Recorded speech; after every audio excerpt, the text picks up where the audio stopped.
Good evening, ladies and gentlemen, and welcome to my PvP Magicka Nightblade burst build for the Elder Scrolls Online. This is hopefully going to be a somewhat short video. I am simply updating a build that was posted over 1 year ago with a few changes to make it up to date for the current patch. This was a proc set based, cloak based, hard hitting build that I don't know if I'd call it a ganker. It sort of was a ganker, but it could certainly stay in the middle of a big brawl and not necessarily die instantly. But at that time, or sometime after that build was made, the proc sets were changed to scale with weapon and spell damage, and on a build like that, it was something of a nerf because you had to have, I forget what the number is it 5,000 or 6,000 spell damage to hit the old damage marks that proc sets used to do before they scaled with anything. They used to just do a fixed amount of damage. So because of that, and because I got bored of the class maybe in general and just wanted to try other things, I haven't played that build or this character or Magicka Nightblade in over a year, and decided for whatever reason, since this current patch, you know, it's pretty bland to me. You have to stamina plague break builds seem to dominate everything, and it's hard to play magic in light armor in battlegrounds. It's certainly doable. It's just it's harder than perhaps it should be compared to some other classes that just hit you with plague break and whatever. But anyway, not to complain about the current situation, I decided to throw this build back together again and make a few changes. Since that time, proc sets have been changed to scale, and then they more recently, I think just the last update, they can now crit.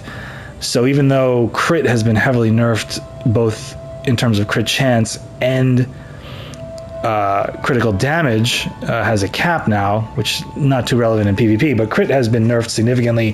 Having proc sets able to crit now can kind of, in my opinion, for this character anyway, bring them back to life to some extent, and I thought it was worth at least trying it out. But because that old build didn't have as high a spell damage as was necessary, I did make some changes, sacrificing some sustain and some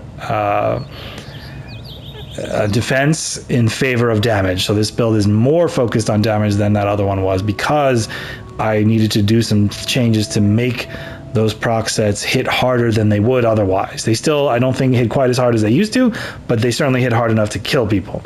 And what I found, somewhat to my surprise, is that sacrificing some sustain and some defense really didn't make any difference. This build was never based on, you know, getting hit hard and surviving, or having high health or super strong healing.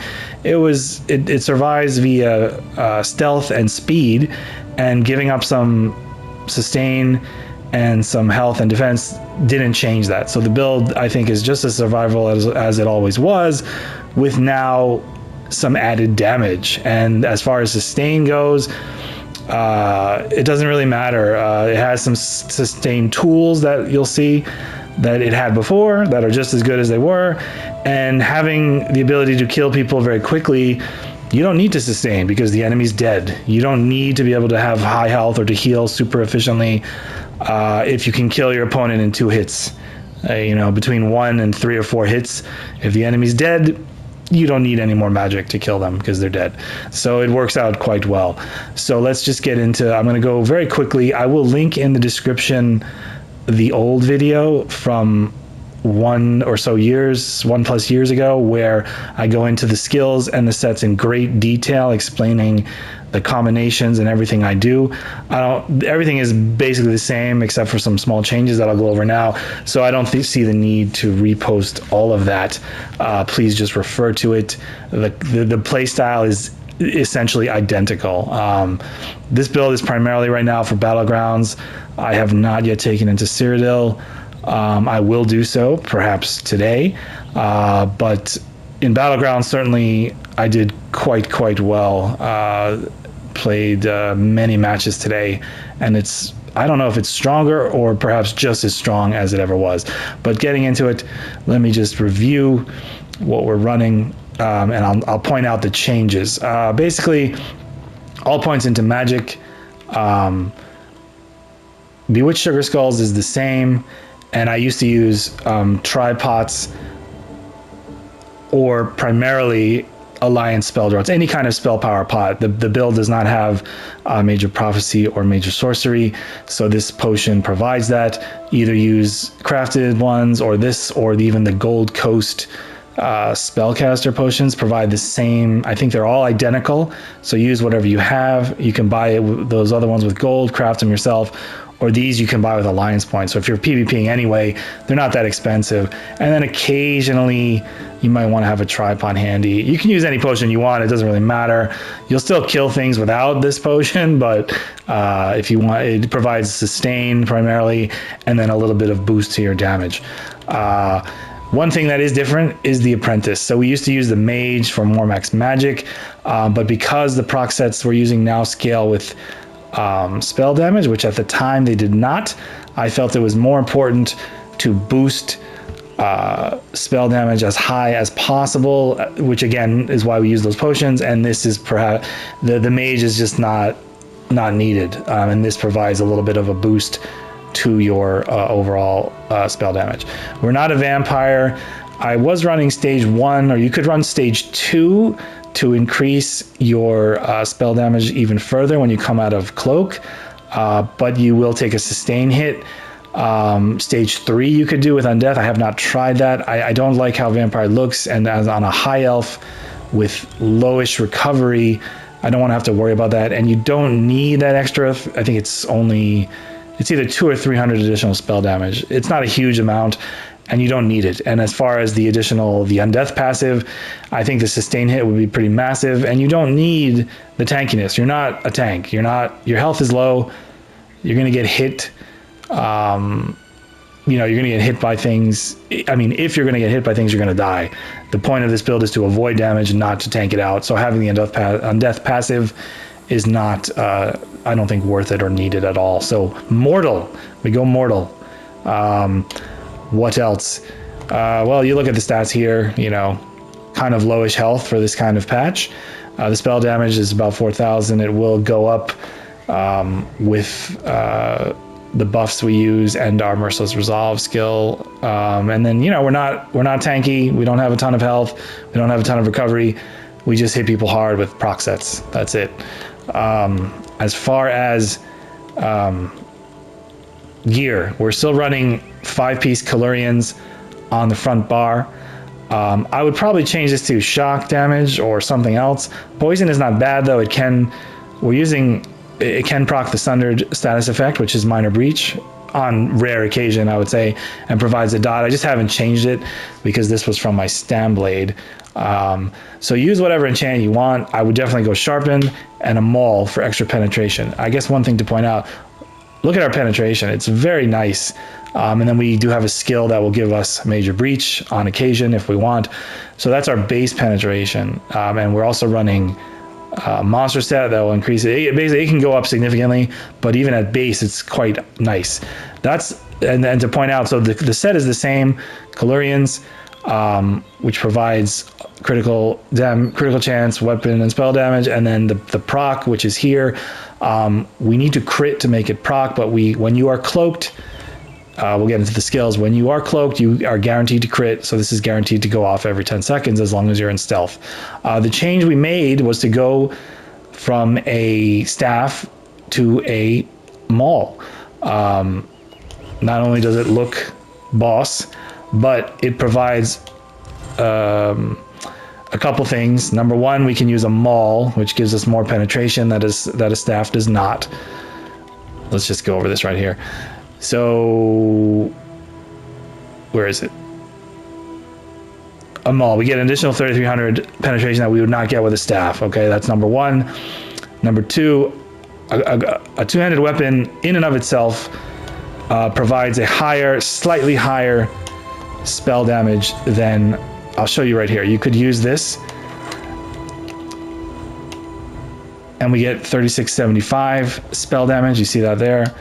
But when you switch to a two-handed melee weapon, this has been in the game forever. It's just the way they designed it. I don't know why, but two-handed weapon gives you 3,900 inherently. Okay, for whatever reason. What was it? That's about 500 more, right? 3916 versus, where is it?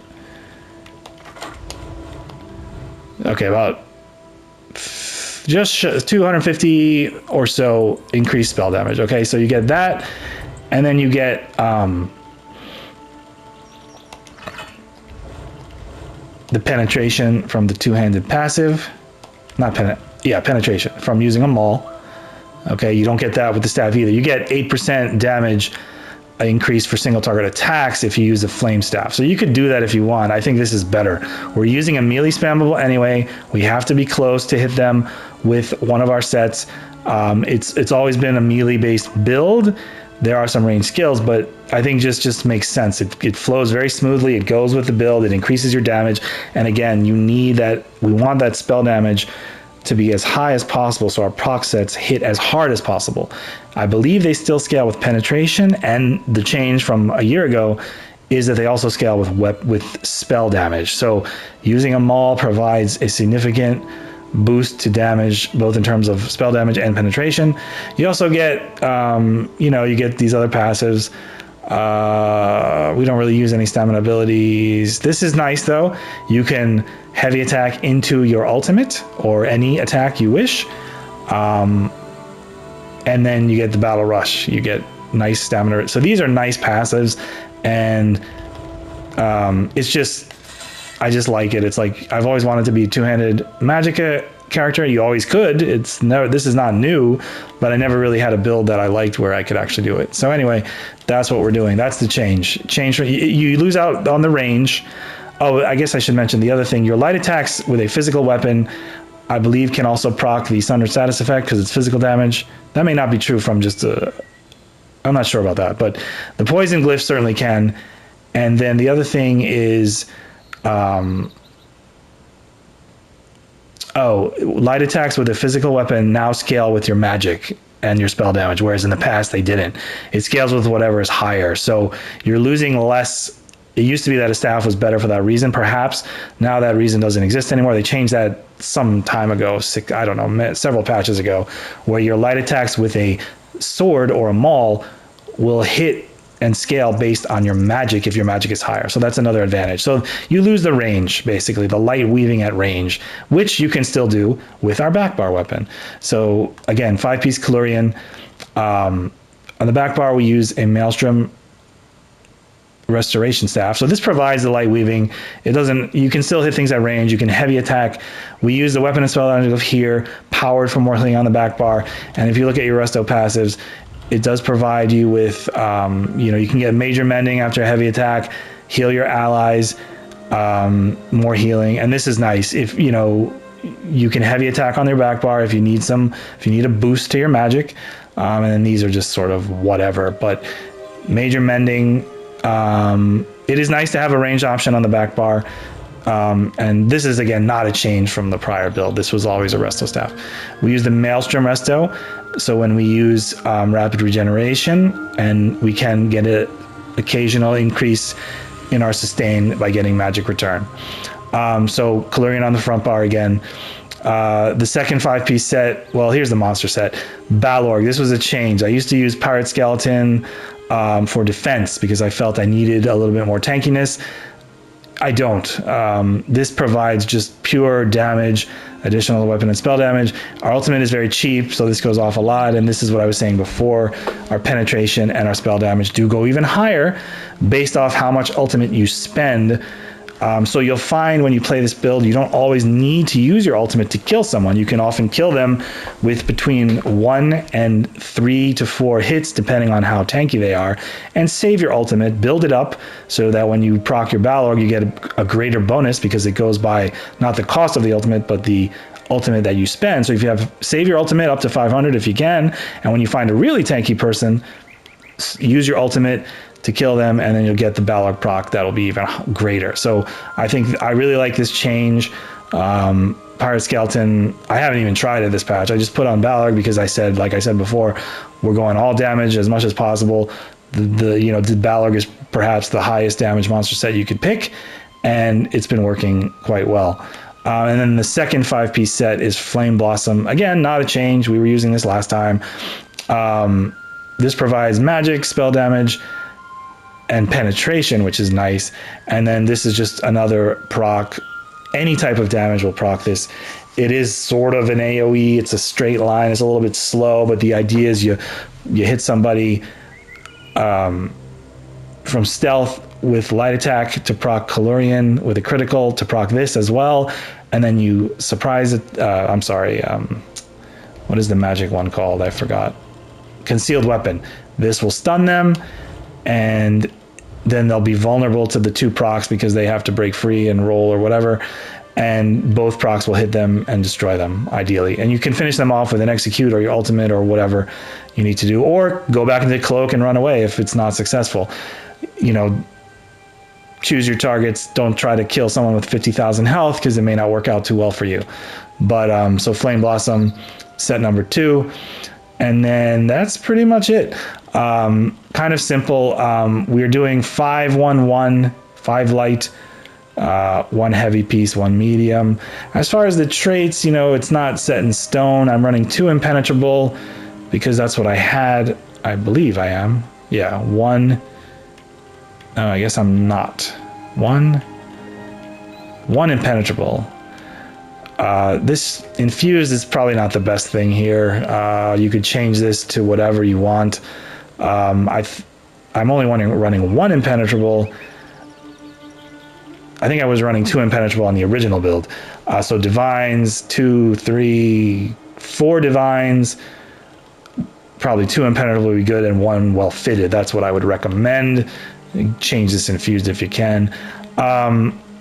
Divines is nice because, again, it amps up our spell damage. I do roll dodge occasionally. So 1 or 2 well fitted could be good. And then as far as the enchants, it's kind of whatever. Try stats for a little bit more health, just 2 of them. Magic for more damage, whatever you think. I mean, I have 27. It's a little less in Battlegrounds, of course, but 26k health, 36,000 magic, and 18,000 stamina. These stats seem fine. Adjust them as you see fit. On the jewelry, I was considering changing these to all infused spell damage, but I think I probably need the sustain unless you're a different race. So whether arcane versus infused recovery, I don't know that makes much difference. And then 1 spell damage. The damage on this character, I think, is sufficient as is. So I don't know if you would want to change these or not. And that's pretty much it as far as skills. The skills are all the same. Our execute, as I said, ranged execute, very nice. Can be a little tricky because if they hover around 25% health and go above it, this can be worthless. So it's a little bit annoying, but it's a good skill. It provides healing when you use it and such. Burst skill, Merciless Resolve.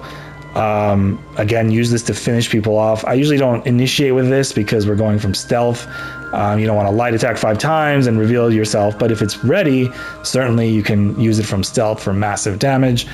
Our nice melee spammable, as I mentioned, it does provide that stun and the off balance, as well as making you even faster when you're in cloak, which cloaks us obviously, and then gives us that guaranteed critical to proc Calorian.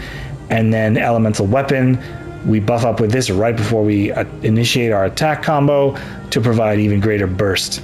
Ultimate, great ultimate, very cheap, heavy damage, buffs your attacks for 6 seconds, major defile so they cannot heal, and if that's not good enough for you, it also gives you ultimate every time you kill someone. So it's just great.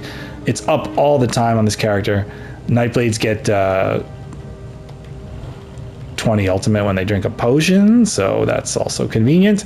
And then the back bar, I think I was using Resto ulti on the old build a year ago. What I found this time was I never cast it, so why have it? Get rid of it. Use whatever you want. Soul Tether is nice, but I usually just use this primarily, Soul Harvest. So why I chose to slot something, since I'm never going to cast it because this is just too good and I don't need it for the defense. Use something that gives you a passive benefit, like I guess you could use the Werewolf Ultimate for more recovery. I like this for the added defense when I'm repositioning or running away, kiting. This provides our crit. I did not mention this, but our crit chance is nothing to be Well, let me show you this. That, you know, it's not bad. And then when we do our potion, I should have showed this before, but so we get 4,600 and 4,680. So we'll get close to 5,000 spell damage with our glyph here. Where is it? Yeah. I need to gold this actually, but so you should be getting close to 5,000 spell damage once that procs. And then your Merciless Resolve also increases your spell damage. Where is it? Up to 300. So you're above 5,000 quite easily, at least some of the time. And your crit, the potion we're off already? No, we still have it. 40% crit. Okay, so the reason I was mentioning all this, this gives you minor force, and so your crit damage is increased by 10%. Our crit is decent, not super high, but for this patch, 40% is pretty good. So this helps buff your damage even further. I do try to cast this before initiating the combo, and I use this a lot to escape and reposition with Major Exposition and Snare Immunity. This skill occasionally is useful. It costs nothing. It's just a nice utility skill, especially in a group. Throw it on your enemy. I don't use it if I'm in stealth and sneaking up on someone because it will reveal to them that I'm around. Although you can mess with people, you know, throw it on someone and they'll start looking around. They don't know where you are. They know you're coming, but they don't know what to do or where you're coming from. But anyway, it gives you the Major Breach. And then it gives you a huge heal as well as Major Berserk when the enemy dies. So this adds 6,000 to our already nice. So we're at 22,000 penetration, depending on what's happening. That's just a lot, I think. So that is just good. Rapid regen. What is there to say about this? This is our. We do have.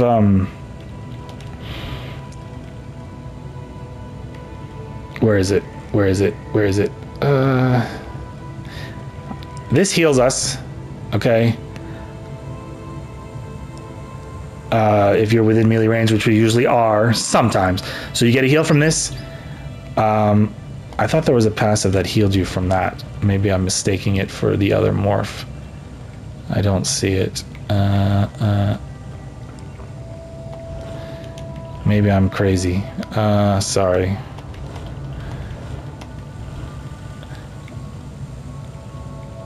Okay, I don't know. So you get healing from Merciless Resolve, and then your only other heal really is, well, there's two. You have this, well, this heals you, as I mentioned, very sporadic. This is your primary heal. It's a very strong, and I'm gonna waste potions all day long for you. Let's see. You know, 26,000 heal over 5 seconds. That's really strong. It also can heal your group. It's nice to stealth and then sneak up on people and heal them to keep them alive. So that's our primary heal. And this also provides Magicka Sustain and some healing with light attacking. And then finally, our other sort of heal / sustain tool. You can easily cloak and kite using Race Against Time and Shadowy Disguise, go around a corner. It's amazing how people will just not chase you sometimes, and you know, a Nightblade, whatever, let them go, and then you can just buff back up, drink a potion, cast your rapid regen, and do this for like 2 to 5 seconds, and get all your resources back and get back in the fight. As far as the combo, let me. So those are all the skills. I mean, they're pretty self-explanatory. No changes from prior patch, except for the, you could run Light's Champion, except for the Resto ult being replaced with Temporal Guard. And then as far as the combo, ideally you have this up, so you cast your siphoning attacks, your, what is it called? Merciless, I get them mixed. Merciless Resolve, not Relentless Focus. You could put this up if you want, drink a potion. I'm not gonna waste another potion. Turn this up, go like this, stealth it up, boom, that's it. And then by the, you know, or do this elemental weapon and then light attack ultimate. Clorian is on cooldown, and there's your Balor going and your execute. So it's kind of, it's not that hard. It's pretty simple. If you want to get nasty, throw on Reaper's Mark, do it all again. You know, you can go like this. Stealth, elemental weapon, light attack into merciless. And you obviously want to try to do it from the flank because then you get the stun and off balance. But the flank, like this is the flank still. This is the flank. Unless you're like this, you almost always get it. Like over here is good, anywhere, you know. It's not that hard to proc these sets. You have to attack someone. It's quite ridiculous, actually. And then, you know, it's always nice to just boom. I mean, that's, you know, you're gonna wreck people and set things on fire. I think that's about it. Again, old video will be linked in the description. Refer to that for even more in-depth discussion of this build. It's, as I mentioned, not terribly complicated. And surprisingly, let's just review, I don't know if I showed this before, the tooltips. They used to be higher, but, you know, 7,400 flame damage from Flame Blossom, and 8,200 from Calurians, plus the status effect. But again, you're hitting both of them at the same time, plus, you know, an elemental weapon and a light attack and a concealed weapon, all within like 2 seconds. And then maybe a Merciless if it's up, or a Soul Harvest if it's up. That's a lot of damage in a very small amount of time, with a stun as well in there from the surprise attack, in case you didn't know. If you hit from the flank, this stun. So that's, again, a lot of damage. And then if it doesn't work out for you, you know, you do this, you cast this, and you run. And look how fast we are. Because this concealed weapon gives you speed, race against time gives you speed. You're not that easy to catch. Go around a corner, turn invisible, run back at them, run through them while they're still going the other way chasing you, turn around, and kill them. Again, gameplay videos are on the channel. Thank you for watching. Have a good day.